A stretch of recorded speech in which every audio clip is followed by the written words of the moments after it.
Welcome to the Your Message Received podcast. And now, taking your message to the finish line, your host, John Duffin. Hey folks, John Duffin here with Duffin Media. Welcome back to another episode of Your Message Received. Your Message Received is the home, the place, the platform to make certain you find your best, most true, authentic business voice. Hell, your best, most authentic voice. Get what you want, find what you need, improve your results, meet the person of your dreams, make billions of dollars. All right, we don't guarantee those last two. We don't. Yeah. We're working on that. That's a work in progress. But the other ones, yeah. We love the fact that you keep watching, liking, sharing. You're hearing us anywhere you get your podcasts, and keep watching us on YouTube as well too. We love both. Tell your friends, tell your families. And why are we able to make those big grandiose promises? Well, it's easy because I get the privilege to get people here who actually walk the walk. And today is no exception. I get to introduce to you today someone who I met on Podmatch. Yeah. All right, it ain't like that. Podmatches. I thank Alex Sanfilippo for making the platform work. And folks, you're going to meet today Craig Meriwether. Craig, welcome to the show, man. Thank you, John. I really appreciate it. I've been looking forward to this for a long time. You and me both, man. I'm thrilled. Folks, we got a good one here. Craig happens to be a certified clinical hypnotherapist, a medical hypnosis specialist, also a mindset coach, teaching people to use the power of their subconscious minds to eliminate negative emotions happen to be in their life. Look, this happens to work with early childhood trauma, pain control, veterans with post-traumatic stress disorder, students with test anxiety, overwhelm, fear, and anxiety. Look, we got somebody here who really walks the walk. By the way, too, we're going to talk about some other things.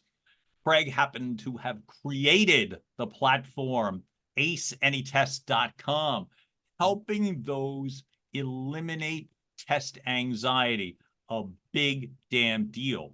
Craig also happens to be an author who created the best-selling program Depression 180, which, by the way, others have said is one of the best thorough books on depression that they've ever read. I love the fact, Craig, I want to talk about this because immediately I want to go to an old, as I said again, old podcast that you did to begin the platform, which I happen to love. And the reason I do is you had some serious guests on that show. Oh, yeah. Matter of fact, man. Yeah, these were the old days. Walk me back, because like I said, I'm seeing guests like Marianne Williamson. Oh my God. And I'm going to mispronounce Joe's name, for God's sake. Oh, Joe Dispenza. Right. Who's going to be showing up this year Joe is showing up at Lewis Howes Greatness Summit for the first time in Los Angeles. And you had him back in the day, man. Yeah. I went to one of his first, not to tell you how old I am, but I went to one of his first workshops. It wasn't even in Phoenix, Arizona. It wasn't in Scottsdale, Arizona. It was in Cave Creek, Arizona, a very rural part of southern Arizona. It was like 200 people there. Now he's doing these huge meditation retreats with 3,000 people on the beaches of Cancun. It's extraordinary to watch his success and growth with the work he's doing. In terms of my thing, we could go way back, but like a lot of people who get into this kind of work, it was really through my own hurt and pain, my own depression, my own anxiety, that I wanted to find a way out of. We were talking a bit before we started recording. Yep. I really noticed my depression and anxiety in the 1980s. There wasn't medication back then, at least the SSRI stuff, the selective serotonin reuptake inhibitors like Prozac and things like that. That didn't come out to the mid 90s or so. And so back in the 80s, you're really just hopefully finding a book or a talk therapist. And it was with the birth of my son in 2000 that I really said, I got to get my life together.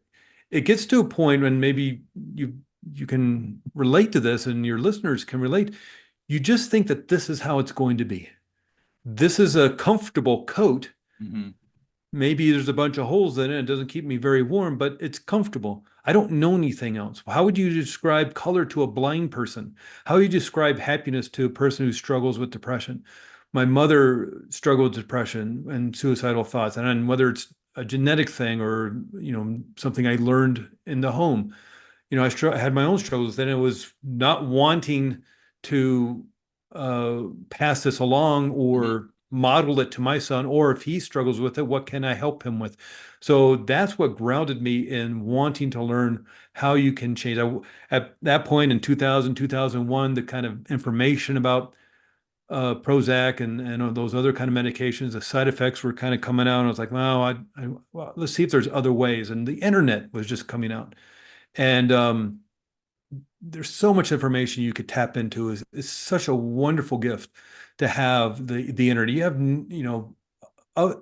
us in our 40s and 50s and 60s and later, man, back in the 70s, you had a little card thing. You go into the library and try to find a book about something. Uh-huh.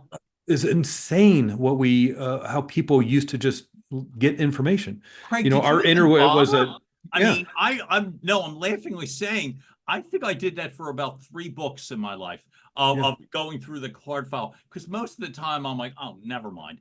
Right. But may I ask a question? Oh, sure. Walk backwards a little bit, just to help people do the math back to the comfortable code example. Okay. So you say in the 80s, you're 1980s, aware of the feelings that you're having. Yeah. This is before, like, in a sense, not counting that your mom is going through this, right? Yeah. And then you had your son when?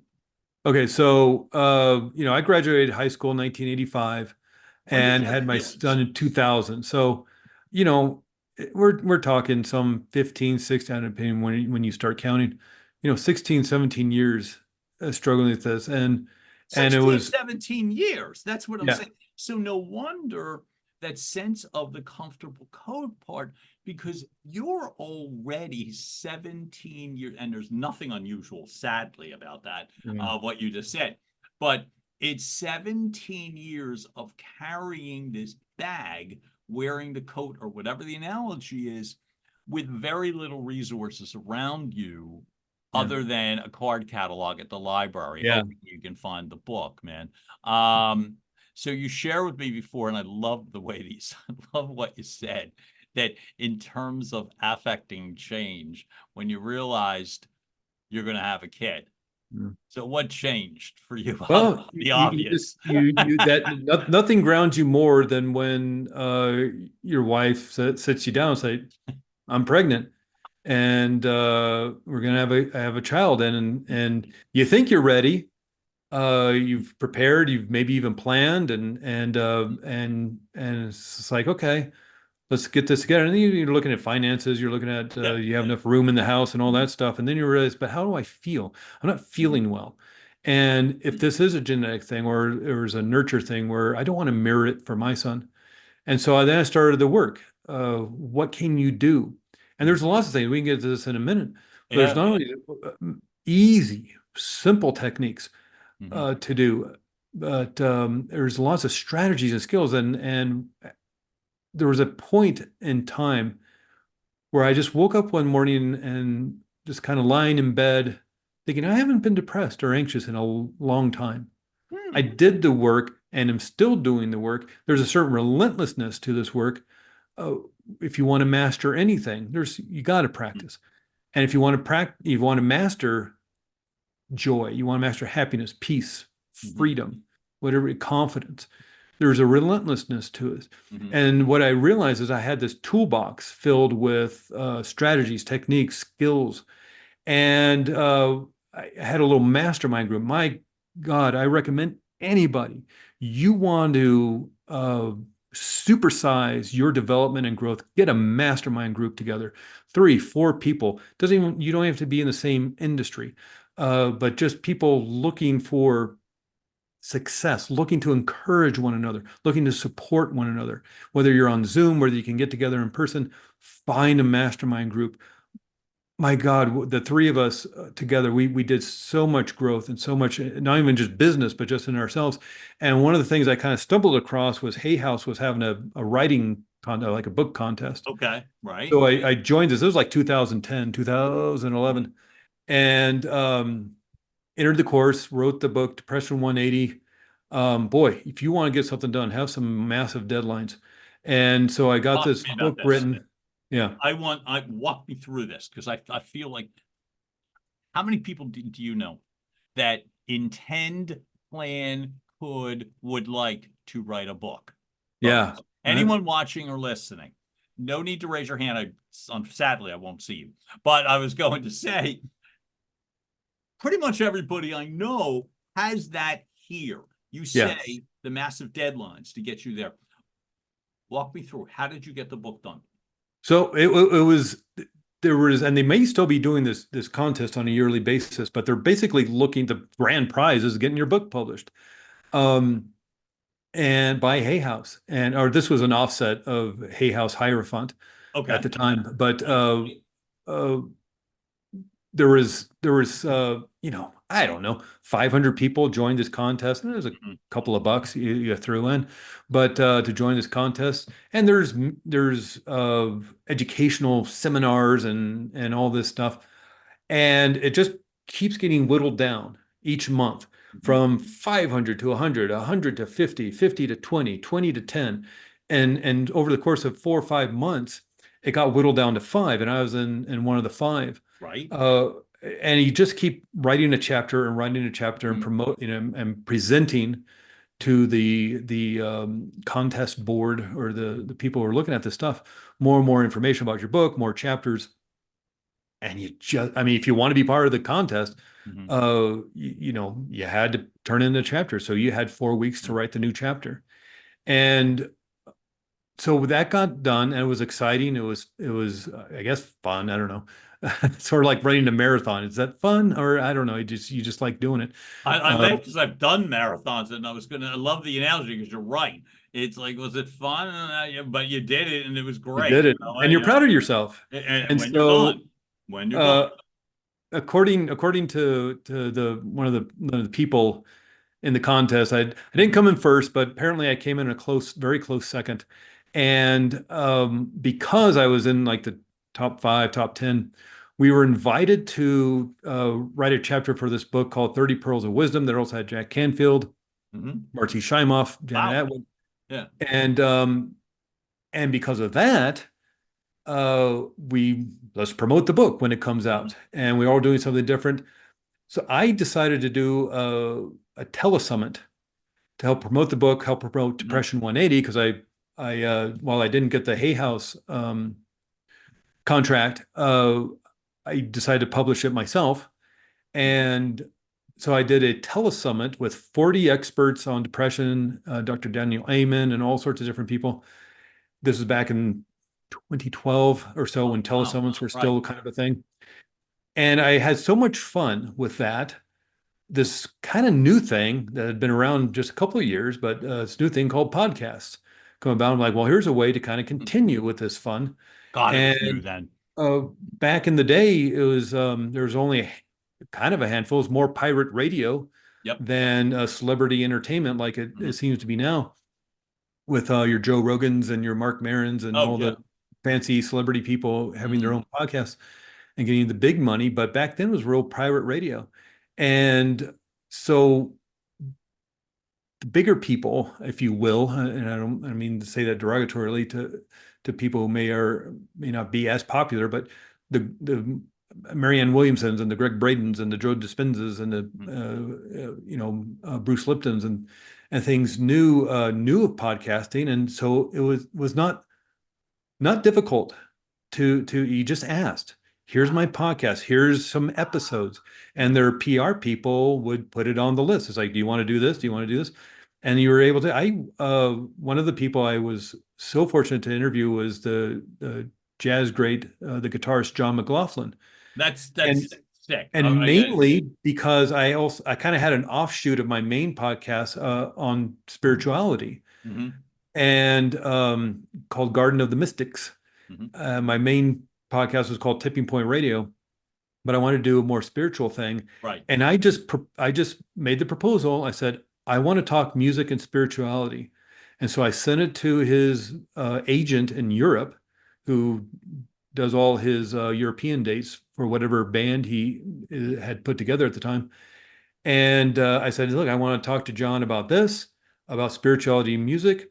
And because I didn't want to talk about guitar chords and guitar strings and acoustic versus electric, and when are you getting back together with Carlos Santana and all that? When are you putting the Mahavishnu Orchestra back together? Since I wasn't asking him about that, he emailed me and said, yeah, I'd love to do this. And we had an extraordinary conversation. So that lasted till about from 2012 to 2015. I was trying to put together this network of different kind of shows, and it just got to the point where I wanted to learn hypnotherapy. I wanted to learn neuro-linguistic programming, and it was that one or the other.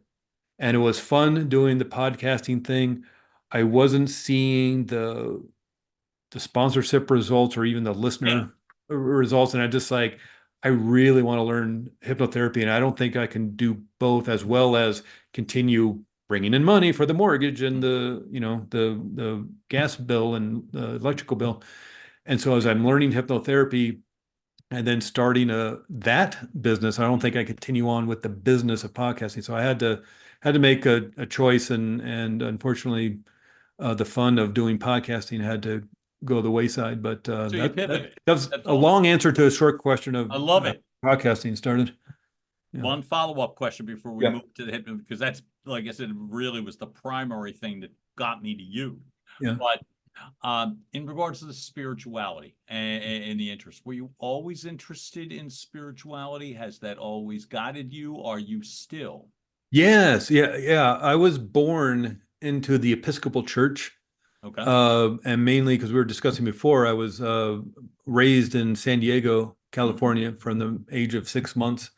And so there's a Episcopal church about 5 blocks away from our house. If it was Methodist, I'd probably be Methodist. But I happened to be an Episcopal church. I loved that kind of stuff. It's kind of Catholicism light, Protestant version of Catholicism. What would you say? Oh, not born again. God, no. I grew up Catholic. Okay. And I love that stuff. I call myself Reformed Catholic. Yeah. I'm not. You know what I mean? And so I get interested in others because I probably am still searching. But I hated the rules and regs. And I think you might want to, I loved the robes. I was an acolyte, altar boy. I loved the candles. I loved the ritual of it all.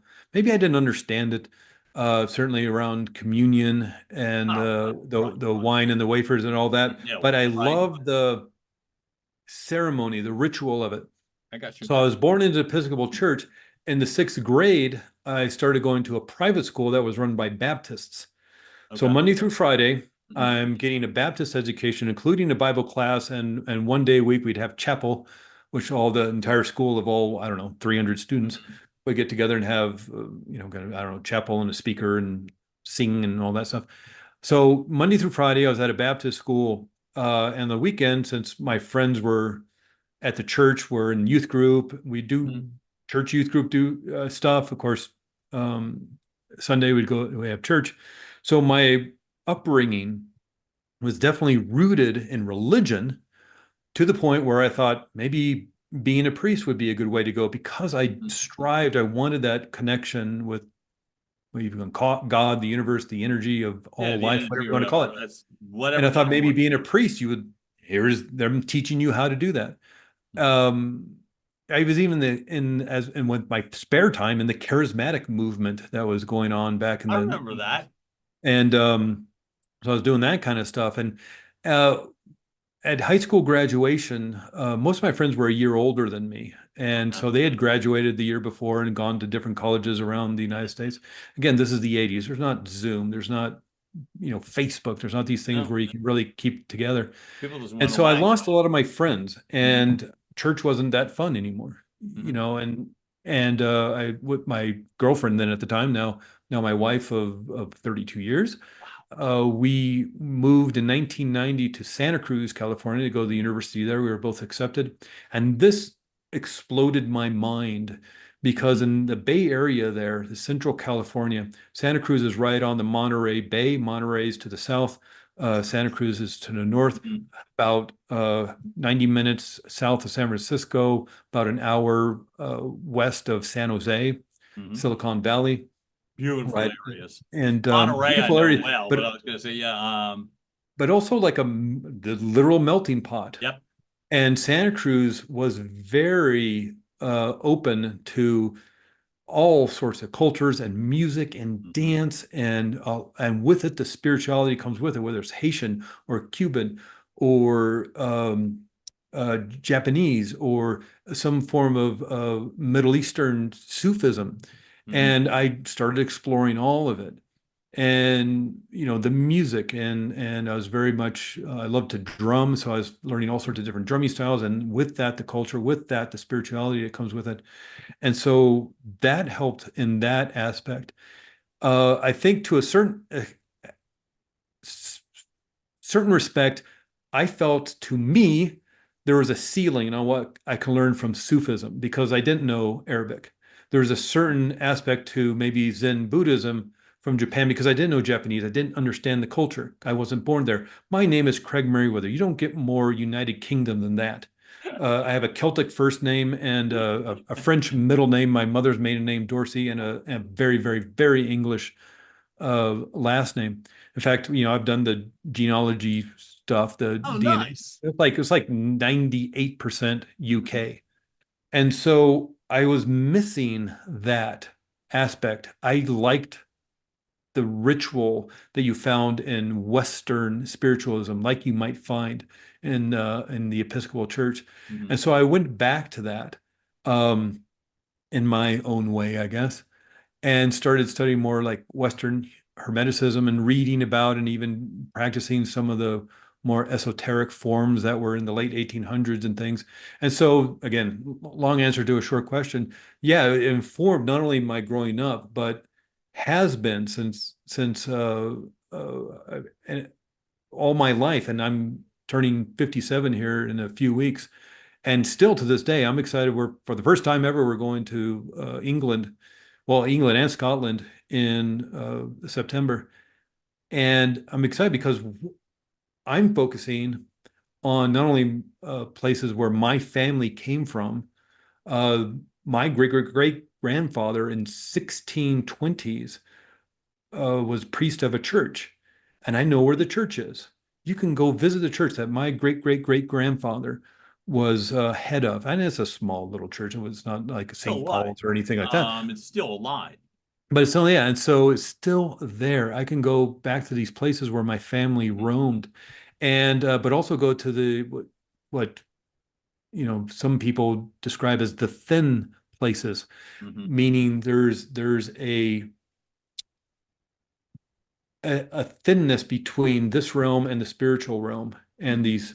these places of power that you can find around Scotland and Ireland and England, and of course other places. Mhm. It's just that's where we're heading in September, Because they're and so I'm great. excited to not only find these off the beaten path churches and holy sites, Mhm. uh, standing stones, not just necessarily Stonehenge, but other places like that around the United Kingdom, and I'm excited to explore that aspect. I'm not just seeing Piccadilly Circus and Yep.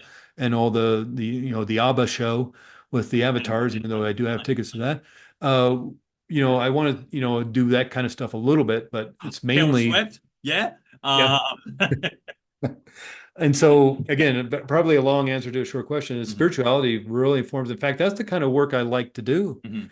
in my favorite work to do in hypnotherapy, the more esoteric, mystical side of things, helping people connect, maybe to a greater source, maybe to, find aspects of their spirituality that were maybe blocked or hidden.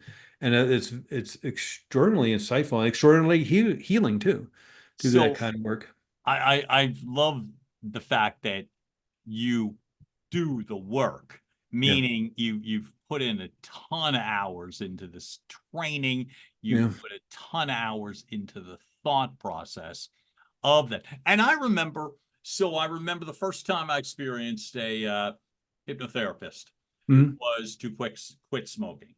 Yeah. And it was a group thing. And this was, yeah, it was in the 80s. So I'm going to say somewhere between 87 and 89-ish, maybe Yeah. 1990. It was nuts. It was Yeah. freaking nuts. And crazy visuals and it was wildly, at least for me that day and the four people that I went with, wildly ineffective. And so I'm like, Yeah. okay, enough of that. Yeah. Then I met someone and I happened to become his first patient, who was also a friend of my family. And it was a radically different experience, radically uh, from an inclusive end, from a open end, from an encouraging end. And my mind transformed as it relates to the benefits of that. He calls it zonefulness. His name is Joseph Dowling. He's an East Coast guy Okay. from Philadelphia, PA, like me. And like I said, I was his first patient. And at the very beginning for him, he's a trained clinical therapist, coaches sports teams, Yep. sports psychology, college baseball teams, basketball teams, blah, blah, blah.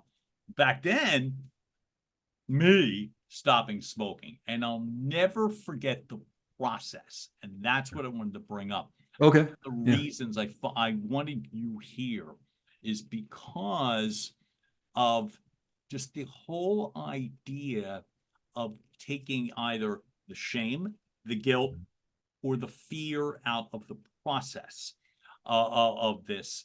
And I'll never forget how easy and smooth and comfortable it was. I think there were months that separated that first session with me and Mhm. my first time with Joe. And within 3 sessions, so I'm about 33 years removed from smoking. Nice. This last year. Congratulations. Thank you. And I credit him.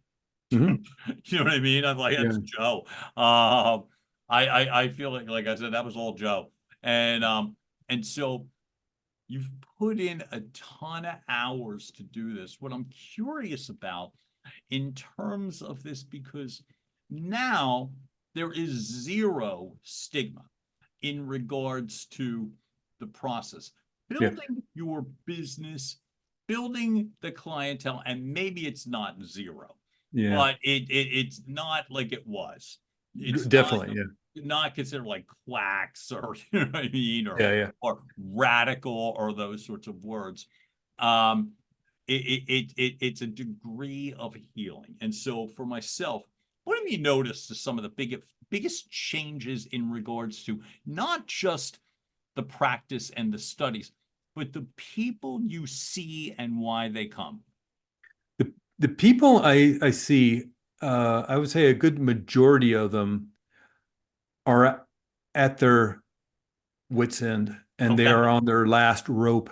They have nothing else. Okay. They have done everything else. They've Mhm. done the talk therapy, or they've done the medical procedures, or they've Right. done all the different processes. Mhm. There is nothing else for them to try. What about therapeutic hypnosis? Okay. And I think while it doesn't have this, like you're saying, doesn't have the stigma, I think it still keeps a lot of people because of that fear of losing control, Ah, which is really okay. unfortunate because of the movies, because of the TV Mm. shows. And the thing with hypnotherapy, hypnosis, whatever you want to Yeah. call Yeah. it, is that you don't lose control. And I Mhm. think that comes from all the comedy shows. The reason I call myself a clinical hypnotherapist, and a lot of Mhm. us differentiate between, just hypnotist and a clinical hypnotherapist, is because we Mhm. want to differentiate between the entertainment shows you may see in a comedy club or in Mhm. Las Vegas. Mhm. And if you think about, yeah, it looks strange, it looks funny, and yeah, everybody has a good time. But understand that that hypnotist up there that's there to entertain, Right. there's a funny show. Hmm. He's not making anybody do anything they don't want to do. Hmm. Every single person up on that stage wanted to get up on that stage. Not only wanted to be at the show, they bought a ticket. Hmm. And they're just like there's not like this white van driving around just grabbing people. You're going to be in my show. They bought a ticket to the show. They sat down on their seat, and when the hypnotist comes up, who wants to come up on stage and be in my show and Right. have a really fun time? They raise their hands. They jump Hmm. up and down. Pick me, Hmm. pick me. Like, let's make a deal. Yeah, because they're exhibitionists, they're Yep. extroverts. They want to have a fun time. They Yep. want a funny video. They Hmm. want to be silly in front of their friends. They want to do it. So they go up on stage and there's 10 people, 12 people up there. He goes down the line and says, what's your name? Where are you from? Do you want to go into hypnosis and have a great time? Yeah, of course I do. They say yes like 7 times before this guy, quote unquote, makes them sing like Elvis or dance like Michael Hmm. Jackson or whatever the Hmm. gag is. And it's because they want to, assuming they're not faking, Yeah. assuming they're not actors from an improv troupe Hmm. or something. Uh, if that's actually legit and for real, they want to do it. Hmm. You'll even see the videos. They're going down the line, and they'll do a kind of a warm-up process Hmm. and make sure people can go deep. And he'll lift up their arms and see if they flop down. And he's looking at facial um, the muscles in the face are slacking and their eyes are rolling around when they're closed.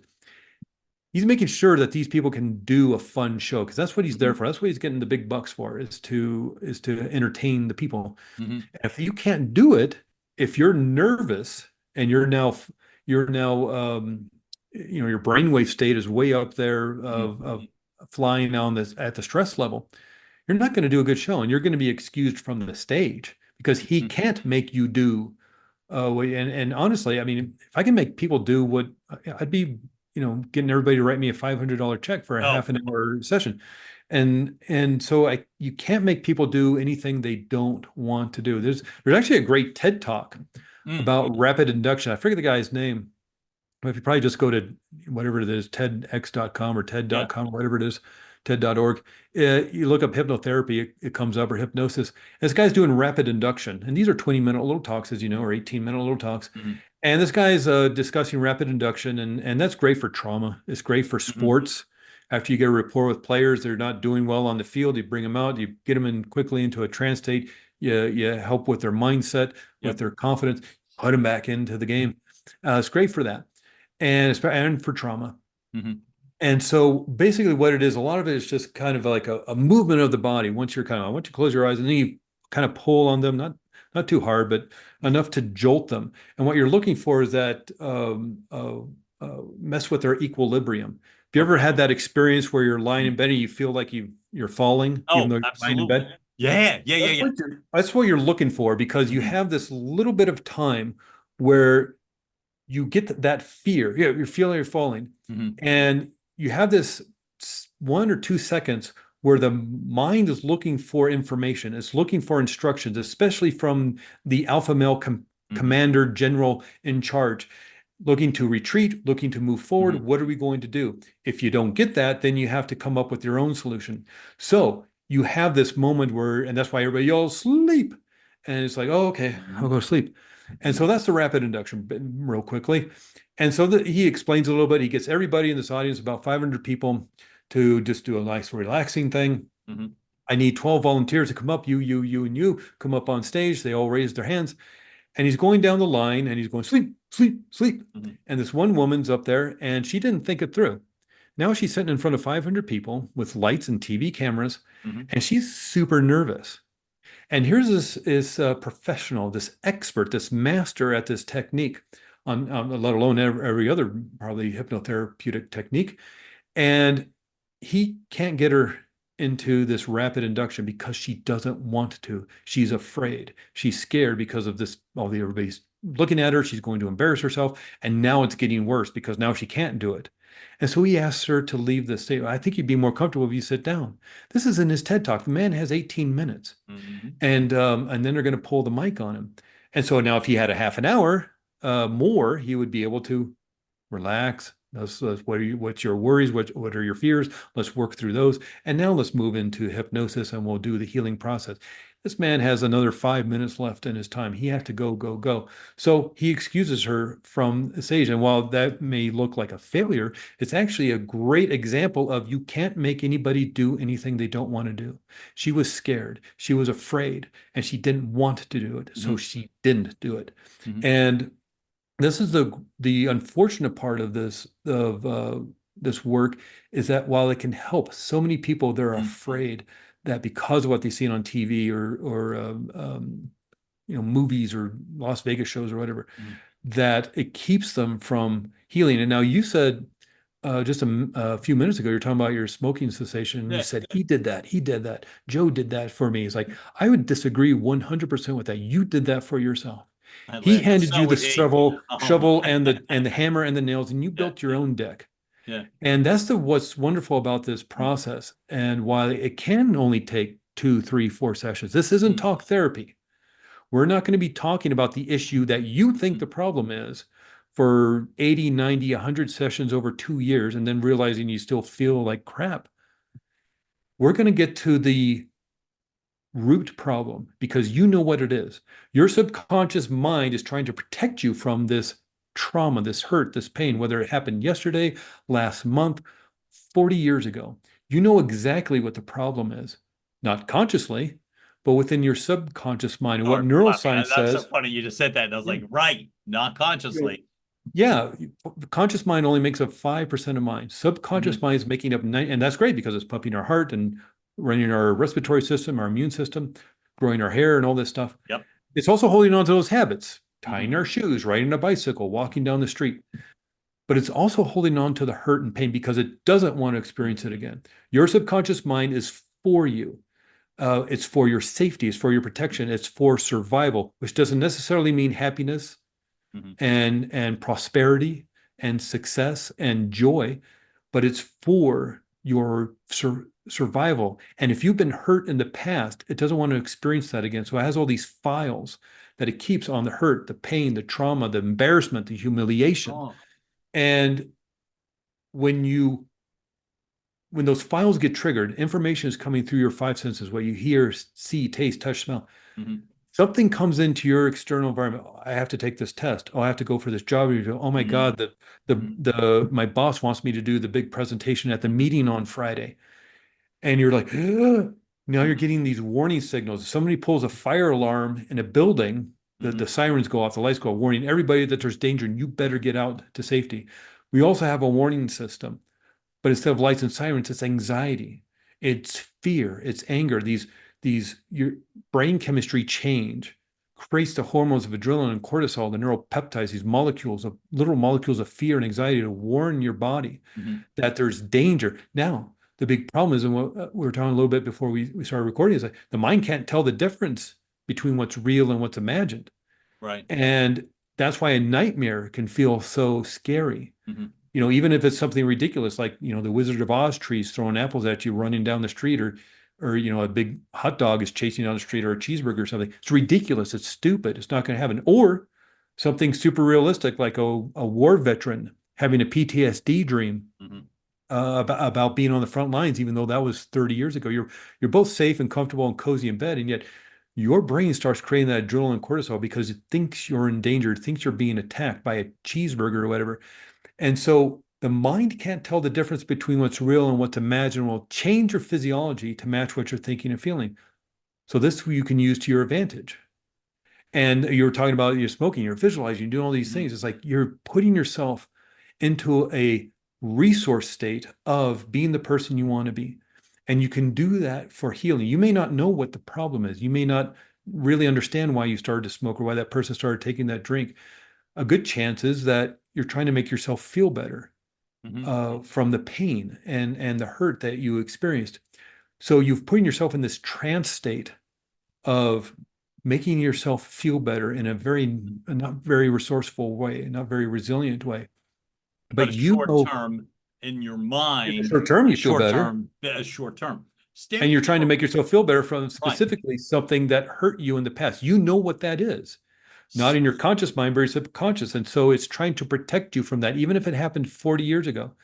And in that way of holding on to that hurt and pain, you can also heal it. Because again, you know what it is. You know what the root issue is. You know what the problem is, and you know what to do to fix it. So what And you so, don't know what it is, the root issue. Like one of the things I loved, and you had said it was the line, I don't deal with, we don't deal with symptoms. I deal right. with root issues. And you've just identified what you mean, which by the way, I love the fact that you get right to it with root issues. You just said, and I loved, hey, we don't sit and talk about this for 20, 30 years. We get right to the root, So okay, well, you said something else. So I'm trying to like merge two things together here to help, for myself and for listeners, which is we're all carrying things with us. I don't like speaking for other people. I always feel like that's presumptuous, but it seems like it wouldn't be a terrible leap to say that I'm not the only one carrying baggage. Like it took me way too long to come out of the closet. Like I drank for way too long. Like whatever happened to me when I didn't do my homework in seventh grade, whatever, right? Like the stuff that you carry.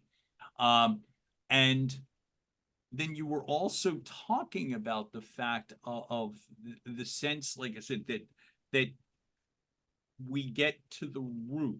And then I just asked the question, well, what if you don't know what the root is? So then meanwhile, we're all trying to live our lives. And so one of the things you've specialized in is in the treatment of anxiety and depression. I'm looking at it in a personal and professional, both. It doesn't have to just be slammed into a sales presentation, but I simply mean that if you're trying to live your life and you're trying to better yourself, and you're concerned, I don't want to go through that specific route because I don't want to lose control. What the hell do you do? And it's like, for God's sake, you've got so many people that are thinking, I've tried everything, and then meanwhile, maybe you haven't. What are some of the symptoms you should look out for, and maybe possible reasons why you might want to try one more thing? It's the anxiety, it's the depression. And here's the thing with depression and even anxiety. They're, again, like you were just talking about, they're symptoms. Depression is a symptom of something. And it could be a thyroid problem. It could be side effects of a medication. It could be a head injury. It's been shown that depression has been linked to head injuries that happened 2 years before the depression started.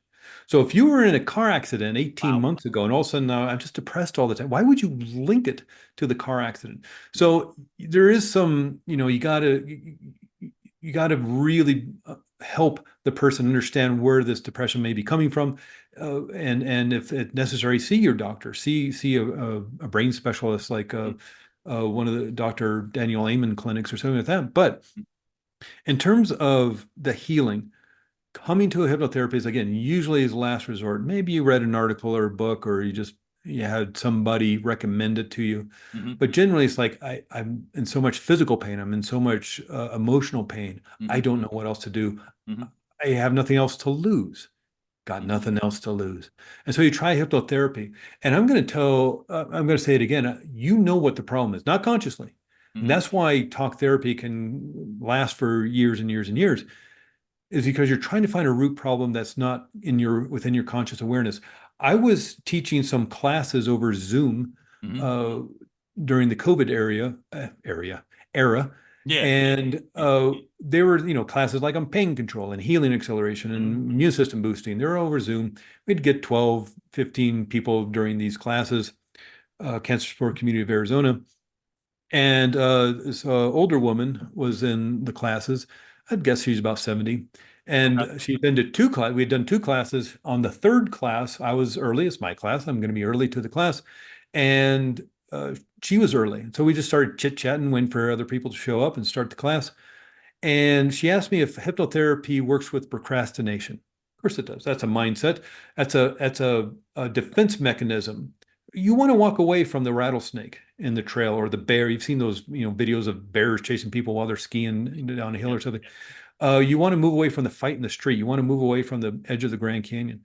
But when it becomes unresourceful, now you're moving away from something that benefits you. So you have procrastination, whether fear of failure, fear of judgment, whatever the issue may be. So yeah, hypnotherapy can help with that. It's a mindset issue. So we actually set up an appointment for the very next day. I had time in the afternoon. Okay. And we get to the appointment over Zoom. Mhm. And she says, and what's interesting about this work is when you realize you're going to be, doing some healing work, the gears start turning. And I think the subconscious mind comes to the healing thought of, well, why work on a problem when we can work on the problem? And so when she came to the session, she said, over Zoom, again, this is just like an online session over Zoom. She says, I know I told you I wanted to work on procrastination, but what I really want to work on is why I don't matter in life. This is a 70-year-old woman who thinks she doesn't matter in life. That comes from somewhere. And she knows exactly where it comes from, maybe not consciously, but it's something she's been dealing with for decades and decades. As she put it, there's a feeling state to not mattering, just as there is to anxiety or fear. There's a feeling state that comes when you feel that you don't matter in life.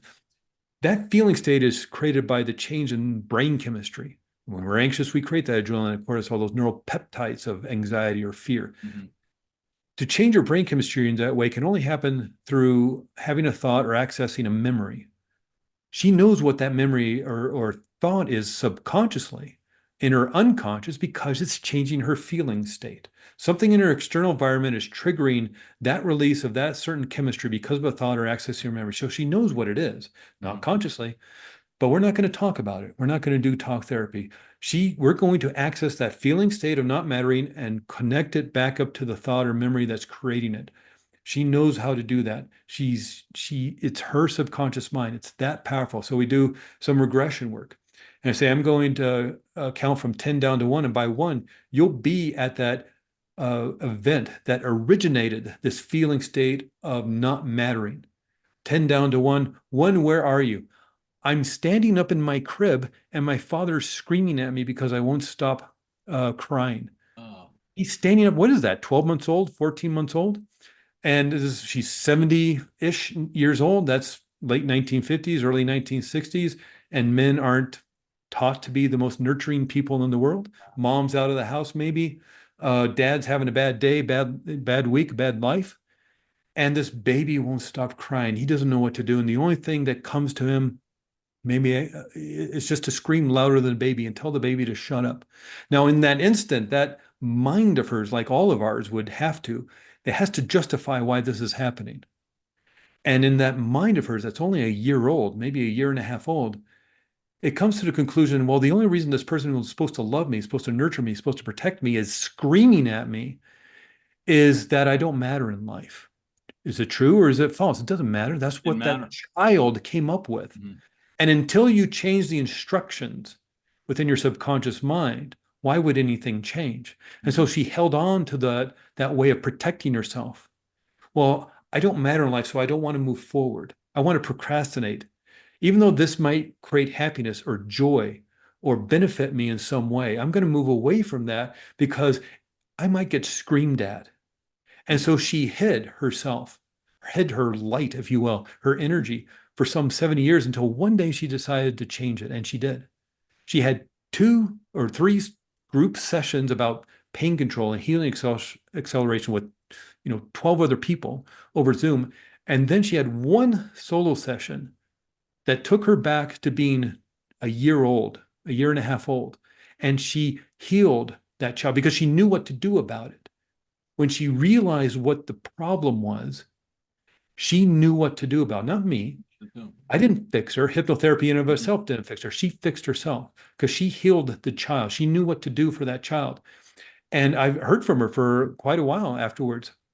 And she was doing fantastic. I was getting email from her every few months or so for about a year or so. And she was doing fantastic because she knew what the problem was unconsciously. and she knew what to do about it unconsciously. And that's the extraordinary uh, healing potential, not of hypnotherapy, not of Craig Meriwether, but of you. You, John, and everybody else listening, you have that power. You can do that. Your subconscious mind is that powerful. And you know what the problem is. You know what the answer is. And that's why this work maybe takes 2 sessions, 3 sessions, 4 sessions, because you are that powerful. And that's what's extraordinary about it. I wish that everybody knew. And Oh it's God. fine to talk about it. And and you find a lot of healing, a lot of help in talk therapy. But if you don't know what the problem is, Mhm. what are you talking about? What are you talking about? Well, you don't.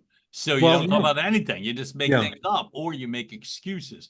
Or you make Remind excuses, me, yeah. you make so how old was that person again? She's around 70, Okay. in her So 70s. think of all the people that, like, as people are living longer, as Mm, people are feeling the need to, like, okay, well, my life isn't over. I'm 70, and it's not like it's over. But there's so many people, like you said, she was holding herself back. I'm not going to try. I'm not going to, yeah, um, and to think of all, and that element of not having control. I would speak, God, you said it. So the therapist that worked with me, Joe, it wasn't just the smoking. He pulled me mm, out of a very traumatic situation that I went through. Um, mhm, and the drinking thing that I talked about was very real. You know what I yeah, mean? In terms for me, um, and being panic stricken about coming out of the closet. I was 42. yeah, You know what I mean? And it was like so, like there were life circumstances. But you said a line, and it kept resonating. It wasn't you have nowhere else to go, but God, you went through the steps. It wasn't you have nowhere else to go. It was I've nowhere else to turn. sure. I think folks, like I said, I think that's so valuable that it's like, well, you do have somewhere else to turn. Uh, and it's the what I could speak for firsthand was the I never felt out of control with Joe. I'll Yeah, vouch for you, Craig. You said it. yeah, It's like I was quite aware of everything that was going on. I would describe it for me as a very deep state of relaxation, but never losing consciousness and never, yeah. you know what I mean? There was always a willingness for me. And I think, Craig, I think it's brilliant that you do that. I wanted to touch on something else too, because I think in terms of short-term stuff, I find it fascinating. And I think it's fascinating in terms of not just pulling people out of anxiety and depression, but situational things you created. And I love the name of this called Ace Any Test, of which my first response in my head was, well, who wouldn't want to do that? Yeah. It's like, okay, great title, by the way. Thank. Um, so when I first looked at it, I'm like, this is great. And God, I wish I had that when I was in high school. But I also know too that I love the fact this impacts people at literally any age. What gave you the impetus to pull all that together? Um, my son's test anxiety, Hmm. and having this toolbox, of working on my own depression, my own anxiety. Right. I noticed my son's struggling with it, but I also worked. One of my first ever clients as a hypnotherapist Hmm. was a person struggling with test anxiety. She was in her early 30s. Okay. She's an extraordinarily intelligent woman, had her master's degree, and she wanted to kind of pivot her career, and she wanted to become an audiologist, helping deaf children, helping children with hearing impairment. Hmm. And what an extraordinary career to want to get into. So she did the training. She spent tens of thousands of dollars in training, hundreds and hundreds of hours of training and education, Hmm. and she couldn't pass the certification exam. So she can start this career that, I mean, beginning salary for an audiologist is like $80,000. And so she just couldn't start this career because she couldn't pass the licensing exam, the certification exam. Again, uh, extraordinary, intelligent woman. And as we were doing some of the healing work and regression work, found that she was great in high school, top of the class, bachelor's degree, top of her class. But then she went to a graduate school to get her master's degree, and it was filled with people at the top of the class. Mm-hmm. And so, she was always the big fish in a small pond. Now she was just a regular fish in a regular pond with a lot of other really smart people. Right. And so the stress started. She wanted to remain at the top. And so all the extra studying, all the extra homework, all the extra study groups, and the lack of sleep. And she practiced over and over again being in this stress response about a test coming up or the report being due or having to give the presentation in front of the class. She graduated, she got her master's degree, but she also graduated with a habit of being anxious and stressed around deadlines and tests and exams. So she could do the homework, she could do the training. She understood what to do to be a great audiologist. She just couldn't pass the licensing exam because of that stress and anxiety she had practiced for so many years. And so we worked on that, and she got through it, and and she passed the exam. And it's not just the frustration of not passing. It's like the humiliation. Now you got to tell your family, got to tell your friends, well, there you go, becoming, well, no, I didn't pass again. How old and was these things, 30, early 30s. So like you didn't pass the test, everybody, and you're in your 30s. Yeah. You know and these, you feel like a goof, right? Yeah. And it's embarrassing, it's humiliating, and it's aggravating, it's disappointing. Sure. And and it's hard in the pocketbook because some of these tests are like $600. Yep. I think the real estate exam, that's $50, $100 to take that. I've got some of those bar exams in some states are $1,000. You don't pass it, you got to take it again for another $1,000. Oh yeah. Auto mechanics, electricians, plumbers, they all have to take these extraordinary tests to prove to the state that they can do the work. So work with her. She passed her exams, became an audiologist, and I worked with a few other people, teenagers, other people in their 20s and the 30s. And when I started looking around, even just for my son, what kind of resources are out there, there's a handful of children's books on Amazon. There's one or two manuals on test anxiety. There's a couple of programs on like teachable.com and things like that are an hour long. And there are a couple, a handful of 5-minute videos you can find on YouTube. But there wasn't any comprehensive course. And so I just started taking the tools and the strategies, the skills that I was using with other people. I thought, well, what if I just put together a course? And that's what I did.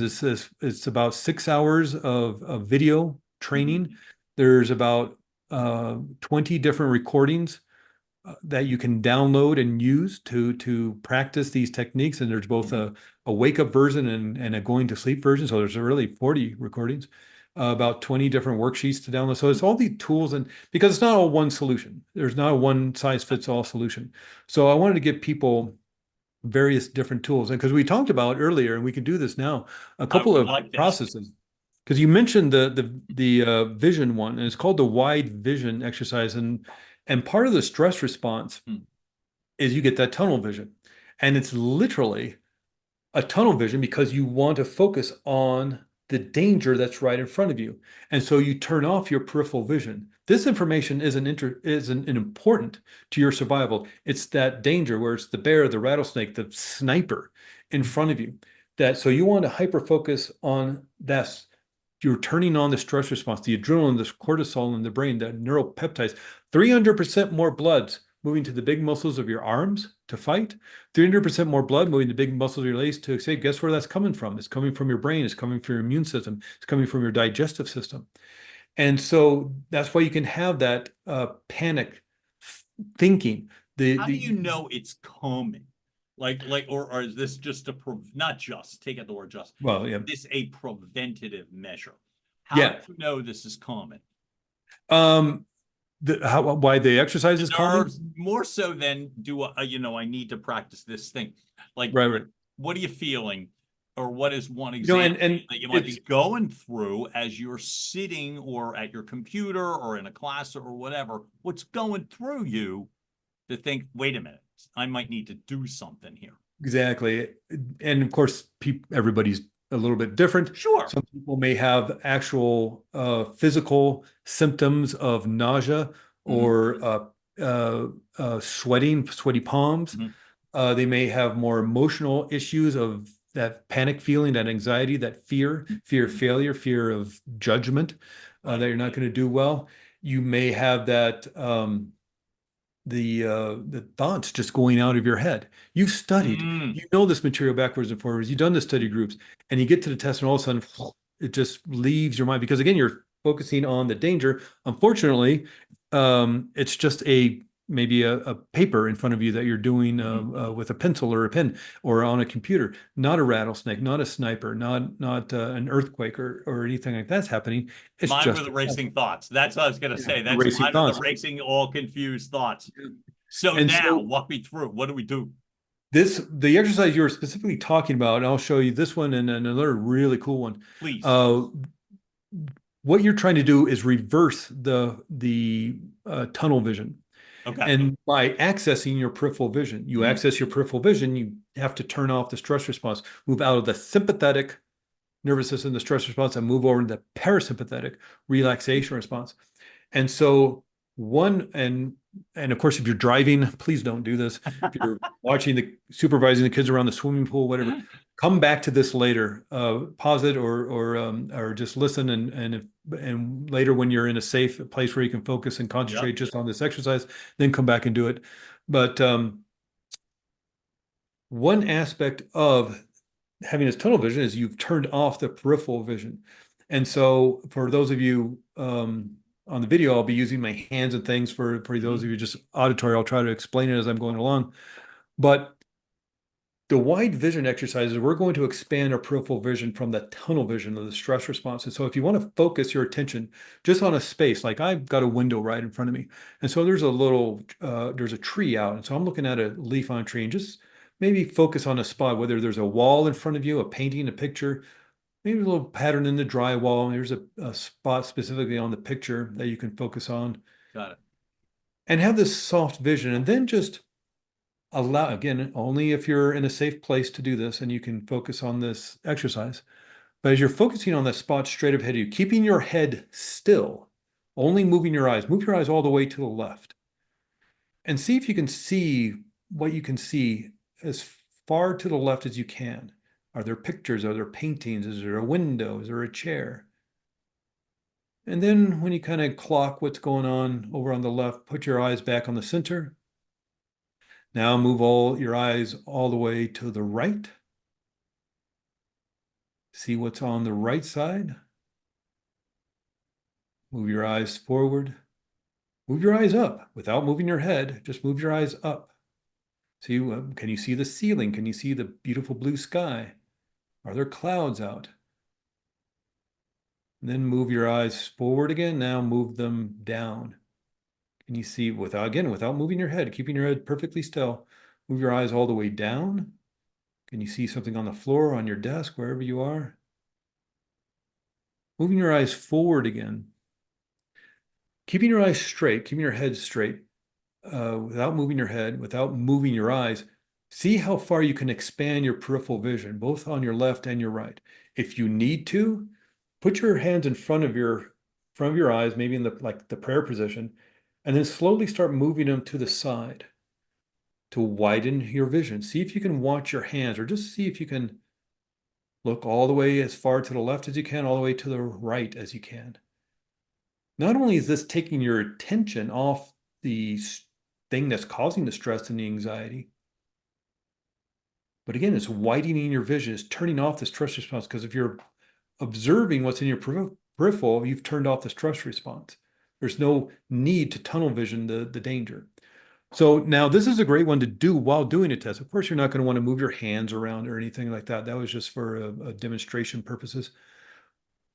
But you can take a minute. If you're having 50 minutes, 45 minutes, an hour for this test, maybe even longer, take a few minutes here and there. Take a deep breath in, just blow it out, and do that exercise. Eyes to the left, eyes to the right, eyes up, eyes down. And then again, probably not wanting to use your hands in the middle of the test, but just notice the peripheral vision on the left and on the right. Maybe even try to pretend like you could look all the way behind you. And again, not only you're taking your mind off the question that's stumping you, the anxiety it may be, causing some fuzzy thinking or the thoughts to go over your head. Now you're just focusing on this information that's in your peripheral. Now, another great tool, Before you great continue, and exercise. I want to do it, I just want to acknowledge you for that Oh, okay. specifically, just this tool. Yeah. Uh, I have a deep appreciation. I'm laughing for peripheral vision because I almost lost mine. So it Oh, was one of really? the reasons I noticed it, right? Yeah. And I won't bore you with that long story, but other than to say that, so I have this very deep appreciation for utilizing peripheral vision. And so that was really what initially caught my attention. However, you walking me through the exercise helps tremendously. And folks, especially if you're watching, but you described it great if you're listening Yeah. too, that these sorts of, like, I didn't time it because I was focusing with you, Right. but that could not have taken 1 minute. Yeah. Like literally, and that's you talking it through. That couldn't have taken a moment, but you talk about centering yourself. It was just really, really, really cool. And the weird thing I was going to say was, I love that you can't do it in a classroom because somebody's going to Right. think Right. you're trying to get an answer from your pal Yeah. on You're the right. left. But it's the utilizing your hands, if you're able to see how far your eyes will take you, is kind of magic, because it just talk about expanding your field of vision, that in a literal sense. So anyway, thank you for Yeah. that, because what Well, it and does, you, it just locks you in to the yeah. present. I'm right here, centered, right, you know what I mean, right here, right now. And I just thought that Yeah. was great. You just nailed it. And I'm going to steal this from you. It locks you into the present. Yeah. And even if you can do one of those, the old comical thing where you try to put your arm around your day and go, do one of those. You Yeah. can do one of those, like pretending you're stretching, like Yeah, this, exactly. and of course that's not going to make any sense for No, those just but listening, that's but, magic, um, that I was going to say, just that sense that it just gives you, like I said again, it just locks you in. yeah, And to me, thank you. Beautiful. And yeah. I do want to Well, do the real one. let me Please, do one more please, for you yes. all. And this was something I got from Dr. Richard Nongar, one of the people I've been training with Mm, for years and years, an extraordinary hypnotherapist and trainer. And it's called 3-2-1 reset. And the three stands okay. for slow, easy, gentle breaths. This Mhm. is the great regulator of your nervous system. The breath. You've been given everything you need to regulate your nervous system. The breath is a big part of that. Of course, it's, remember from science class, the your blood supply is moving around your body. It's delivering oxygen to your Mhm. cells and muscles and tissues, as well as picking up carbon dioxide, gases, toxins. It's Mhm. moving to your lungs. You exhale it out. Oops, Mhm. I'm just knocking my computer. And breathing in all that oxygen. Well, Mhm. when we're stressed, we have a tendency just to breathe in the upper part of our lungs. Just the Right. top third of our lungs. That's because we're tightening the stomach muscles, the Mhm. abdominal muscles. We're waiting for Mhm. that 1-2 punch to the gut. Yep. Oh, We right. need those big belly breaths Mhm. to open up or flatten out the diaphragm and get the lungs or lungs to get air into the bottom of our lungs. Feel where your rib cage is. It's like 2 inches from your hip bones. The Yep. lungs are huge, Mhm. but we're only breathing into top part of our lungs when stressed because we tighten those. And look, let's say it, as we get older, maybe when we were younger, we want to look good. We want to look good at the wedding. We want to look good at the high school reunion. So we're sucking it in and we want our pants to fit better. Yep. But if you can practice, and this actually took me a while when I, was finding my way through these different breathing exercises, Yep. release those muscles and let them go. And to start blowing up your abdomen like a balloon so you can feel the air again to the bottom of your lungs. Because again, the blood's moving around your body, it moves through your lungs. You exhale out all that carbon dioxide and gases and toxins, trash and garbage. Breathe in all that oxygen. Well, in the top part of your lungs, the 1/3, because it looks like a pear cut from top to Right. bottom. Narrow at the top, wide on bottom. If you ever seen a picture of a lung or diagram, one or half a cup of blood's moving through the top part of your lungs every minute, cleansing and cleaning, oxygenating that half a cup of blood. Bottom of your lungs, 1 liter of blood. And just as a visual, I'm going to get out of sight here for a second because I got my visual cues because I didn't know we were going to do this one. But just to get my visual cues, and for those who aren't Thank on you. video, I'm going to have to explain this to you, but this is a liter. This is a Gatorade bottle filled with Gatorade, because apparently when you go on the dark web looking for a liter of blood, they don't like that. But this is a They liter give you of Gatorade. Gatorade instead. Ah, damn. So Dark this is web. 60 of these an hour. 1 liter of blood every minute, only in the bottom of your lungs. 20% of this, I don't know, that's 20%. Wow. That's 20% of the oxygen you breathe in goes directly to your brain. So if you're breathing deeply into the bottom of your lungs, you can not only cleanse and clean 1 liter of blood every minute, you can oxygenate that blood. This is half a cup. This is half a cup of blood. This is 1 liter. This is the difference. And of course, you know, your audio people aren't seeing this, but this is how much, when you're stress breathing, you're oxygenating. So if you can do this deep breathing, this alone is it for a lot of people. Not just a wide breathing exercise, or the wide vision exercise, but just breathing all this oxygen and sending all that oxygen up to your brain for calm, rational thinking. Also, we have the vagus nerve. This has been very trendy to talk about over the last decade or so, the vagus nerve. Now, vagus is Latin for wonder. We have these 12 nerves that come out of the back of our head. It's that thing when you touch a hot pot, signal goes up your nerve to the brain. Hey, you're touching a hot pot, let it go. It goes back down, you let it go. All within a millionth of a second. The 10th cranial nerve is a vagus nerve. Vagus is Latin for wonder. It attaches to the eyes, to the ears, to the muscles of your jaw, it goes past your vocal cords, it attaches to your heart, to your lungs, to your gut. The vagus nerve is a big part of the parasympathetic nervous system, the relaxation response. Not the sympathetic stress response, but the parasympathetic relaxation response. It's attached to the lungs. If by breathing slowly, gently, deeply, smoothly, rhythmically, you stimulate the vagus nerve attached to the lungs, therefore you activate the parasympathetic. How easy is this? This is super easy. As you're breathing deeply, not only are you getting this 60 of these liters of oxygen. So a liter's a quart, folks. If you're listening, yeah, breathing is important. You're like, just picture a quart of something versus a mouthful.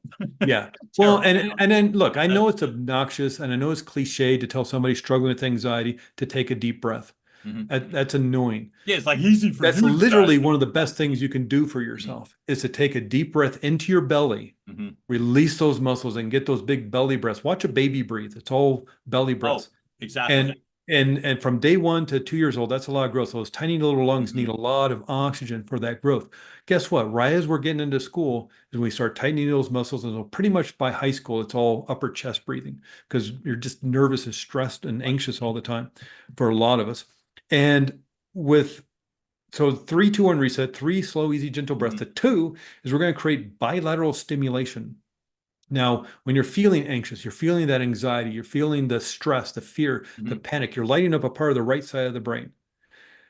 We know from science class, energy cannot be created or destroyed, so it just doesn't turn on. It needs blood supply, it needs oxygen, fuel, nutrients.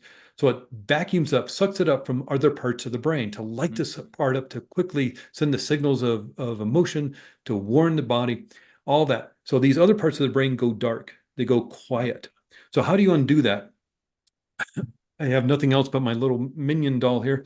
So I'll use then we're going with the minion doll. I was looking for my squeezy ball. I don't know what happened to it, but we'll use the minion doll. Despicable Me 4 coming out this week. Yeah. Like I'm really excited. Shameless plug. But go ahead. I don't know if my son wants to go, but I'll be standing in line, I think. But so just by moving your body, you can start activating other parts of the brain. Whenever you move your body, whenever you think a thought, feel an emotion, you're firing brain cells. So right now you're in fear, panic, anxiety. So all these neurons are firing right here, a part of the right side of the brain. Let's light up the other parts of the brain, suck away that energy from the anxiety. And one way is just by transferring whatever, it's a tennis ball, a racquetball, a water bottle, something that's not going to break, glass, mug, your phone, but just transfer it. So open up your arms to a T and then just transfer it. Right side of the body controls the left side of the, what did I just say? Right side of the brain controls the left side of the body. Left side of the brain controls the right side of the body. So by transferring this, I'm operating on both sides of my brain. I need energy. I need blood supply. I need oxygen to do this little movement.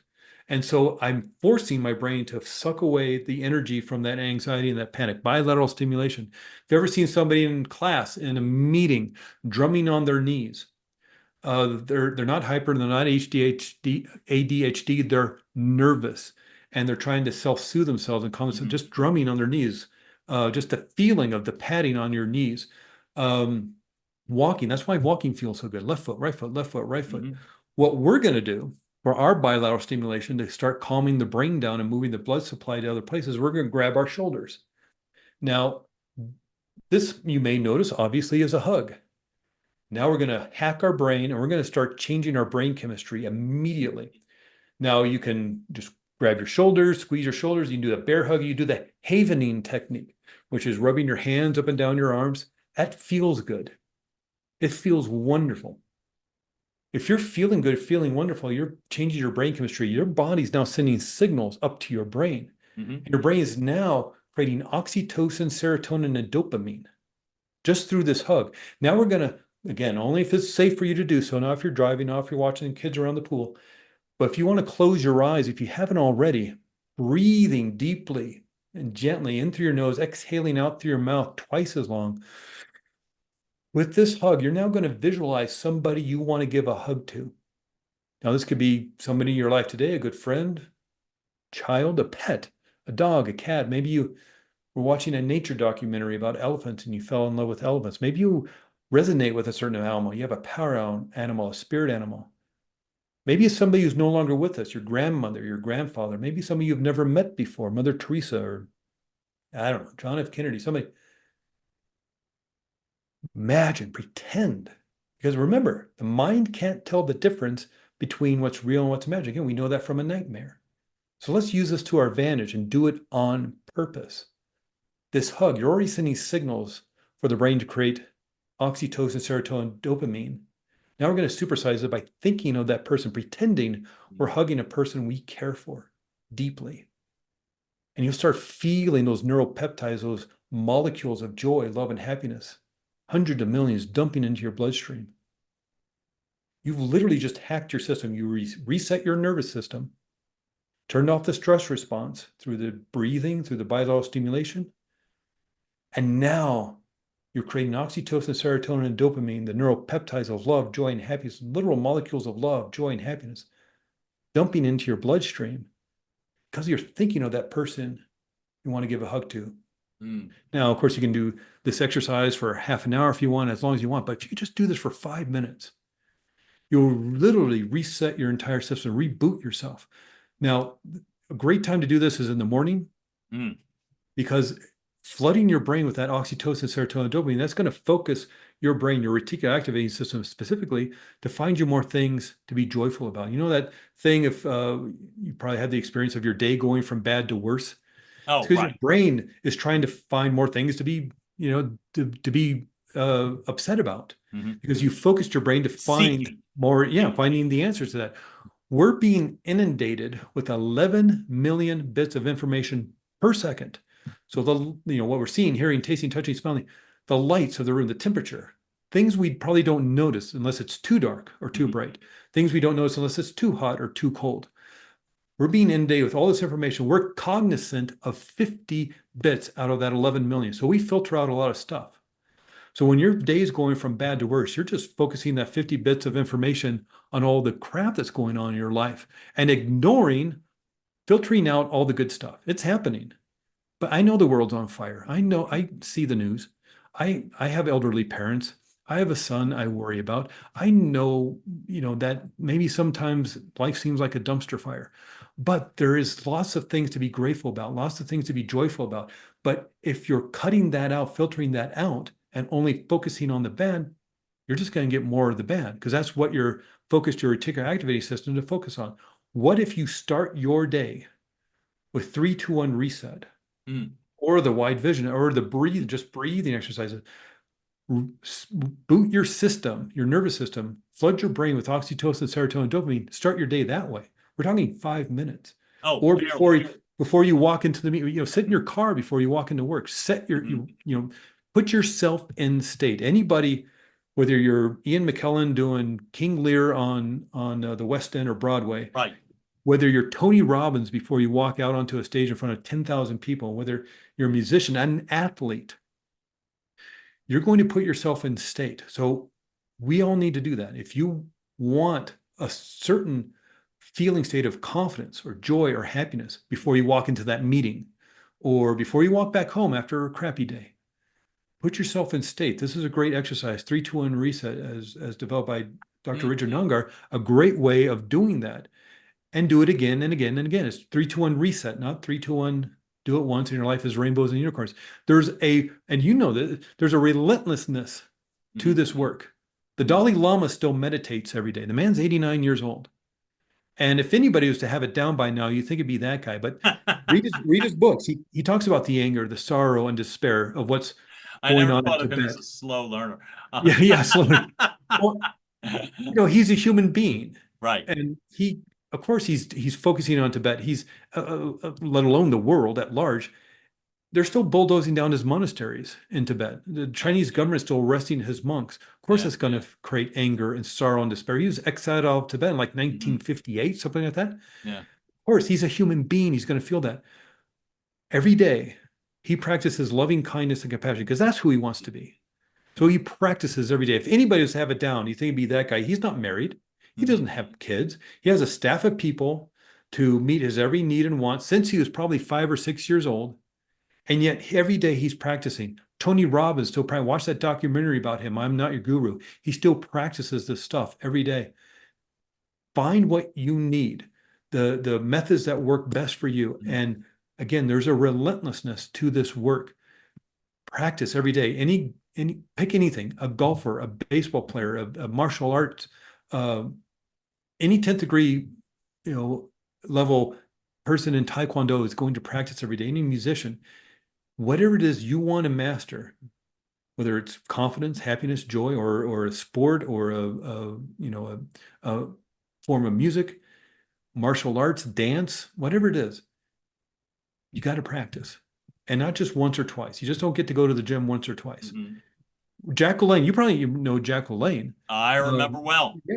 Okay. So, and for those who may be too young, he was a fitness guru back in the 60s and 70s. He was on all the talk shows. To use television, one of the very first. Yeah. And he was a vegetarian. He was a juicer. He had his own line of gyms. He was on all the talk shows, Johnny Carson, Merv Griffin, Mike Douglas, all of them. And he was the guy who would, on his birthday every year, pull the rowboats filled with people across a lake or something. He was working out the day before he died at the age of 96. He just didn't work out until he was 40 and then kick back, and he looked like that for the rest of his life. Same with the Dalai Lama. He meditates Tony Robbins has been doing this work since 1980, 40 years. He still practices every day. So there's a certain relentlessness to getting what you want, to mastering how you want to be, how you want to feel. You can have it. You can have all the joy, all the happiness. There might be pain you need to deal with, but you can have the joy, the confidence, the happiness, the love, whatever it is you're looking for. But there does come work to that. Ask the Dalai Lama when you quit. You can't ask Jack LaLanne anymore, but anybody who has mastered anything, whether a 10th degree black belt in Taekwondo, a dancer, a musician, an athlete, a master of business, a master of speaking in front of people, there's a relentlessness to maintaining and strengthening all that you have learned and how you grow. So those are two extraordinary, well, three, I guess, if you count just breathing. That wide vision exercise, the breathing, the 3-2-1 reset, these are extraordinary ways of resetting yourself, literally changing your brain chemistry, hacking your brain. And you can do that in just 5 minutes. That's all it takes. Super simple. Greg, the word you've kept using, I'm so glad you added it in toward the end here. Not just it's the relentless part. Yeah. I think, to me, that's how I'm going to remember this, because there needs to be a relentlessness, but I will also acknowledge you too for the ease in the way that you position the tips. None of these things, it's relentless, because you got to keep up the practice. But none of these things are terribly complicated, or I'll never figure that out, or I'll never be able to. And so, as I acknowledge you, I want you to know that I love the fact that you're able to get to the root of situations. I love the fact that it may not be, what's the old cliche, simple but not easy, or I never get that quote right. But the fact is, it's it's doable in a way that would be enjoyable. The real benefit, as I see this, as what you've brought to the table, is the sense that you can hack your brain quickly, efficiently, and you can do it literally at any time of the day or situation, and as many times as is necessary. And that relentless part is because there is no reason to continue to think so often, I have nowhere to turn. That sent chills to me the first time you said it, because I can't imagine the number of people that really do feel that way, and it's very real to them. So, Craig, I first off acknowledge you so much. You're so worth the wait, man. I'm very grateful that you showed up for me today. Yeah, you made it great for me, and I thank you from the bottom of my heart. Secondly, I know, and the links will be there, that I can find you on aceanytest.com. Yep. I know that I can find you on LinkedIn. And as you and I were talking about earlier, maybe I'm not spending as much time trying to find you on Instagram, but that's another issue for another time. But in addition to LinkedIn and aceanytest.com, is there anywhere else that you would suggest people go to learn more about you? Yeah, if you specifically want to learn more about hypnotherapy, the name of my hypnotherapy practice is Arizona Integrative Hypnotherapy. I'm in Flagstaff, Arizona. John and I were talking about that before we started recording. It's a beautiful small town up in the mountains, 7,000 feet near Sedona and the Grand Canyon. But if you just Google Flagstaff hypnosis, you'll see several businesses show up. Arizona Integrative Hypnotherapy is me. Tons of information about hypnotherapy. Beautiful. And if you want more information, just let's get on a call. We'll chit chat. As you can imagine, my consultation calls run a little long because I like to chat. Yeah, but you bring substance, man. So that's okay. Substance and depth and practical takeaways. And I'm thrilled about all that. Craig Meriwether, thank you so much again for being here. John, it was so much fun. I was looking forward to this for a long time. I love your podcast. So I was excited to be invited on. And man, let's do this again at some point. That was going to be my last question. Oh, I lied. I do have one more question. Man, I forgot it. But since I do it with other guests, there's no reason I'm going to leave you out. That was one of the questions. Would you come back? So you handled. Oh my God, yeah. Beautiful. Yeah, you name the time, name the place. Beautiful. Here's the second one. Yeah. In your mind and in your world, what does authenticity mean to you? Say that again.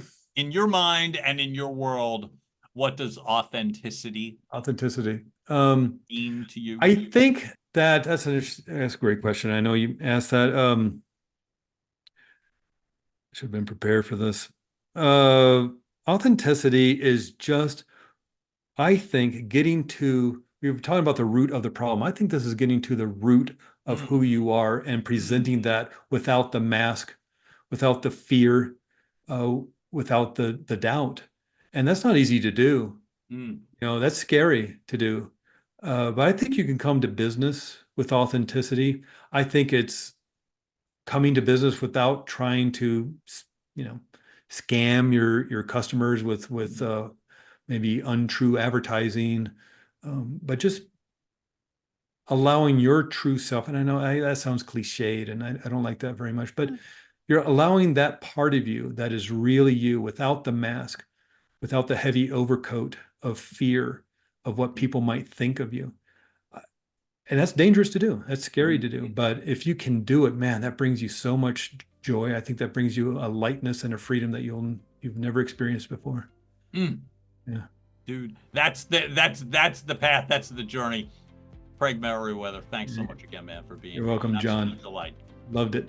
Thank you. Hey, folks, you just heard another episode of Your Message Received. Keep watching, liking, sharing, telling all your friends, and we'll keep driving content right through your front door. John Duffin, Duffin Media here. Thanks so much for tuning in. Have a great day. We'll talk again soon. Bye. And now, making its way across the finish line, Your Message Received has been a production of Duffin Media.